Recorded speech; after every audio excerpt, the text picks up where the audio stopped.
হযরত জিবরাইল আলাইহিস সালাতু ওয়াস সালাম আল্লাহ পাক সৃষ্টি করলেন। সৃষ্টি করার পর জিবরাইল সব বলতেছেন, জাল্লা তোমার কাছে পছন্দ কি? আল্লাহ পাক বলেন, আমার কাছে পছন্দ হলো আমার বান্দা আমার সেজদা করুক। সুবহানাল্লাহ।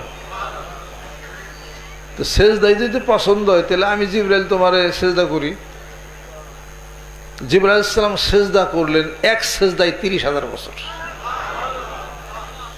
মাথা উঠাইছে, ওঠানোর পরে জিজ্ঞাসা করেন, আল্লাহ এক সেজদায় তো 30,000 বছর গেল, আল্লাহ তুমি কি খুশি?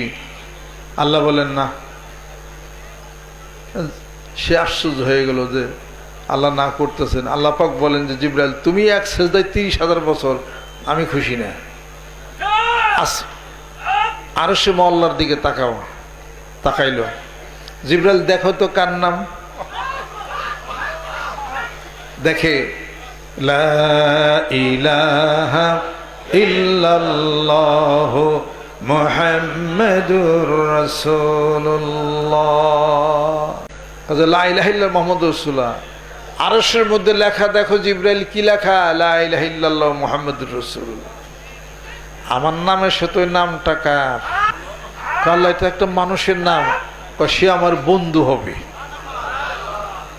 দুনিয়াতে আমারই বন্ধুর উম্মতরা যখন নামাজ আদায় করবে, সেই নামাজে যখন সেজদা দিবে, এক সেজদায় তোমার এই 30,000 বছর হচ্ছে 50,000 বছরের সওয়াব পেয়ে যাবে।